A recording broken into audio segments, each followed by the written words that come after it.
নমস্কার, সুপ্রতিম টেলি ব্লগে আপনাদের স্বাগত। আজকে ২৭শে মার্চ, আমাদের গন্তব্য বৈশরণ ভ্যালি যাওয়ার।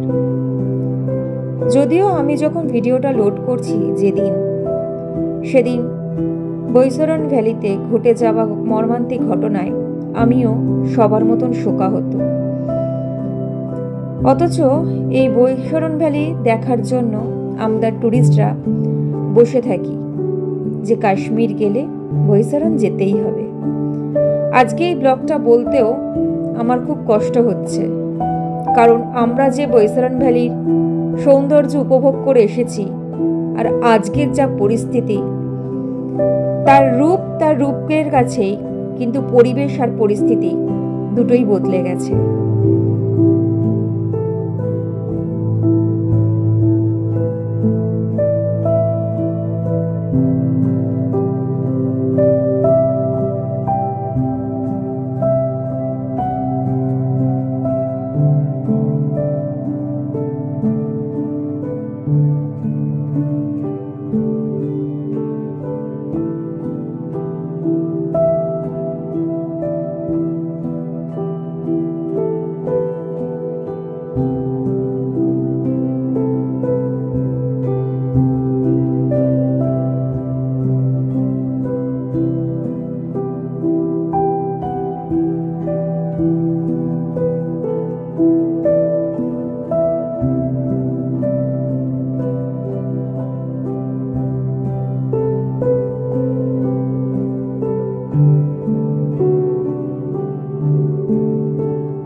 ভারাক্রান্ত মন নিয়ে বৈশরণ সম্পর্কে তাও দু এক কথা বলি আপনাদের।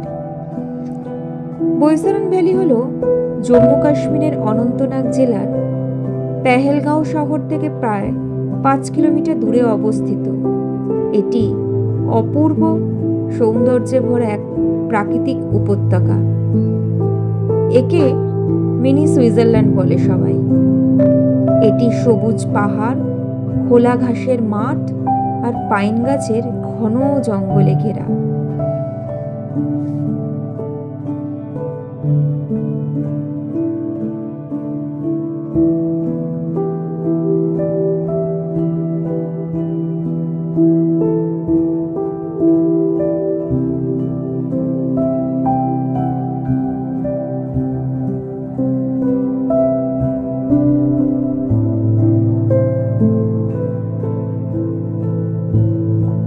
পনি রাইডে করে বৈশরণ ঘুরতে যাবার আলাদা এক মজা আছে, আমেজও আছে।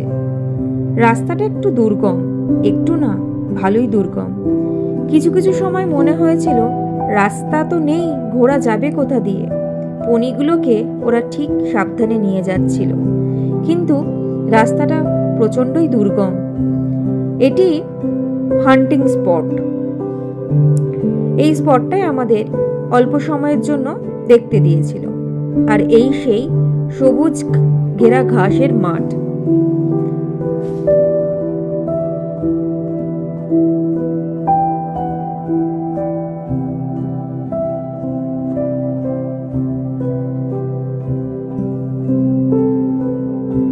বৈশরণ একটি মনোরম সবুজ উপত্যকা, যেখানে চারিপাশে উঁচু পাহাড়, আকাশ ছোঁয়া পাইন গাছ এবং হিমালয় বরফে ঢাকা শৃঙ্গ দেখা যায়।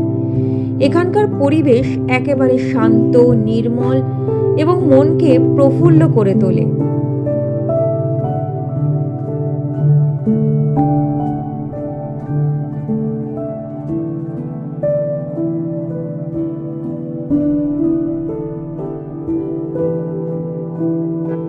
এত সুন্দর উপত্যকায় আজ যখন আমি ভিডিওটা পোস্ট করছি, মনে পড়ছে 22শে এপ্রিল ঘটে যাওয়া ঘটনাটা।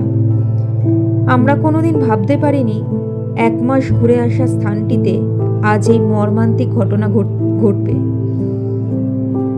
ভারাক্রান্ত মন নিয়েই আমি ভিডিওটা আজকে বললাম। তবুও প্রকৃতির রূপ যেখানে সুন্দর, সেটা বলতেই হয়। কিছু মানুষদের কারণে আজ তাই নীল আকাশকে রক্তে রাঙিয়ে দিল তারা। প্রাণ নিয়ে নিল কতগুলি অসহায় মানুষের, তবুও প্রকৃতির কোলেই সুন্দর রইল।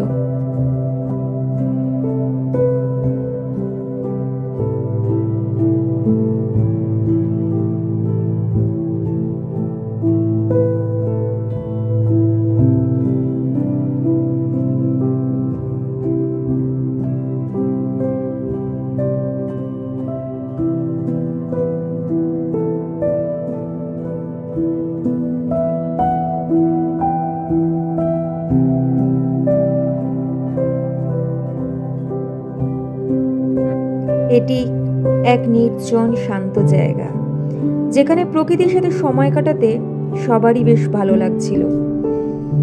পেহেলগাঁওর তুলনায় এখানে ভিড় অনেকটাই কম। যারা ভিড় পছন্দ করেন না তারা এই সৌন্দর্য একবার হলেও উপভোগ করবেন। তবুও জানি না এই বৈশরণ ভ্যালি আবার কবে ওপেন হবে। তবুও যদি আপনারা কেউ কখনো আবার যেতে পারি আমরা, এই বৈশরণ কিন্তু সত্যই সুন্দর। এখানে অনেক রকমের অ্যাক্টিভিটিস রয়েছে, যেমন জিপলাইন করা।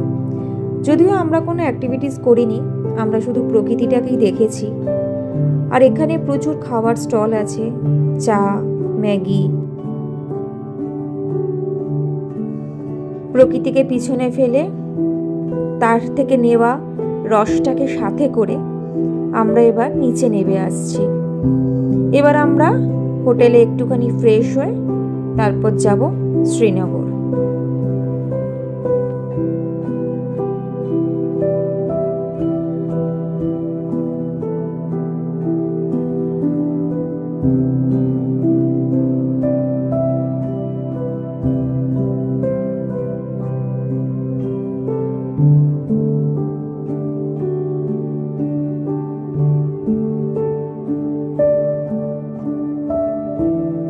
রাস্তায় যেতে যেতে এখানে অ্যাপেল জুস, জ্যাম, সমস্ত দোকানের স্টল দেখলাম। ছোট ছোট স্টল রয়েছে।